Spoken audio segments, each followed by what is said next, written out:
Hi, I'm Lily. Today I'm going to read a story, The Witches by Roald Dahl, from page 191 to page 197. Okay, let's read it.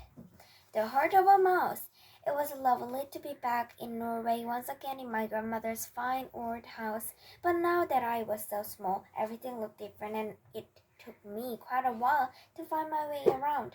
Mine was a world of carpets and table legs and chair legs and the little crannies behind the large pieces of furniture. A closed door could not be opened, and nothing could be reached that was on a table. But after a few days, my grandmother began to invent gadgets for me in order to make life a bit easier. She got a carpenter to make together a number of slim tall step ladders, and she placed one of these against each table in the house so that I could climb up whenever I wanted to. She herself invented a wonderful door opening device made out of wires and springs and pulleys with heavy weights dangling on cords, and soon every door in the house had a door opener on it. All I had to do was to press my front paws onto a tiny wooden platform, and hey presto! A spring would stretch and a weight would drop and the door would swing open. Next, she reached up an equally ingenious system whereby I could switch on the light whenever I entered a room at night. I cannot explain how it worked because I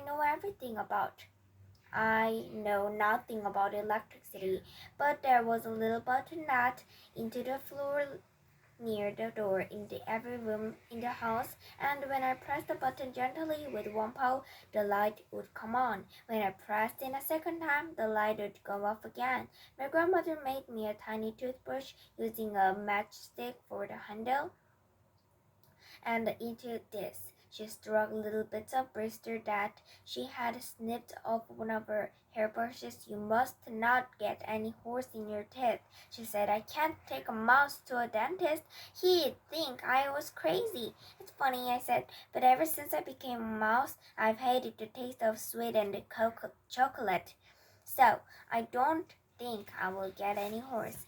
You're still going to brush your teeth after every meal, my grandmother said, and I did.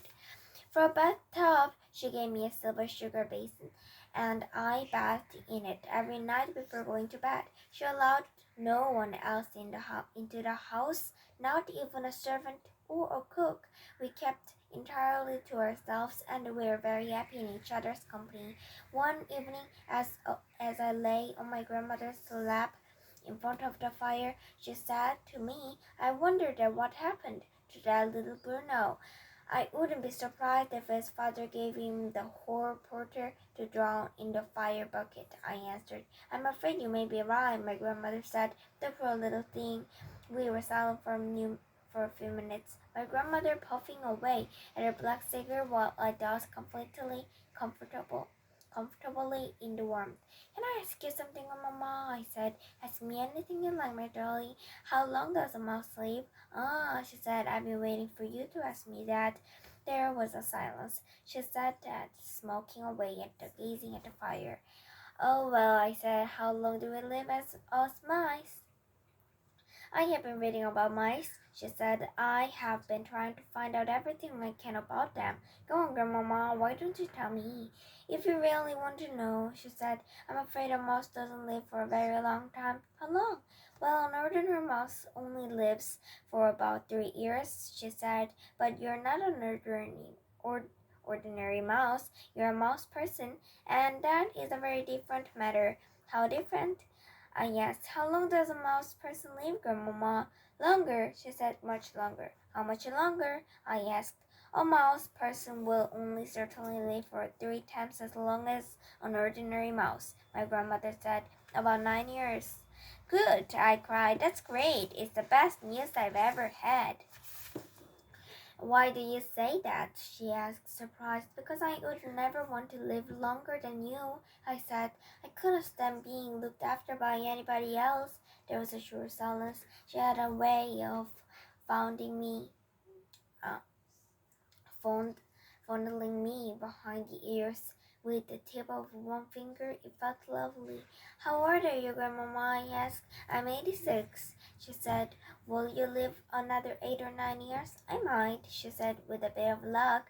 You've got to, I said, because by then I will be a very old mouse, and you will be a very old grandmother, and soon after that, we'll both die together. That'd be perfect, she said.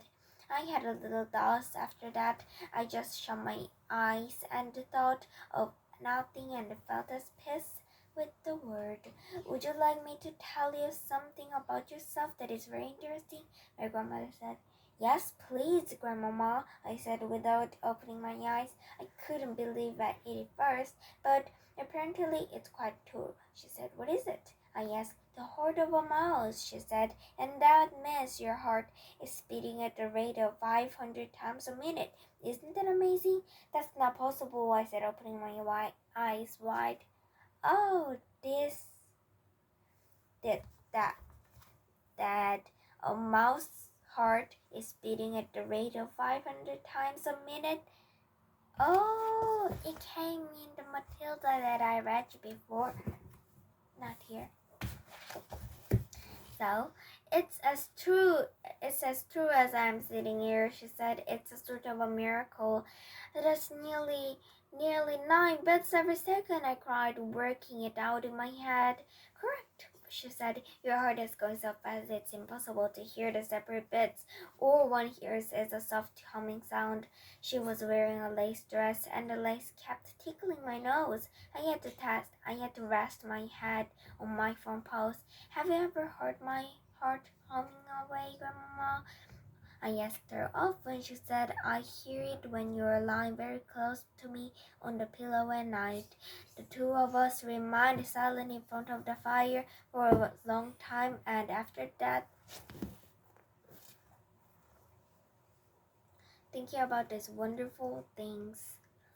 My darling, she said at last, are you sure you don't mind being a mouse for the rest of your life? I don't mind at all, I said. It doesn't matter who you are, or what you are. It doesn't matter who you are or what you look like, so long as somebody loves you. Bye!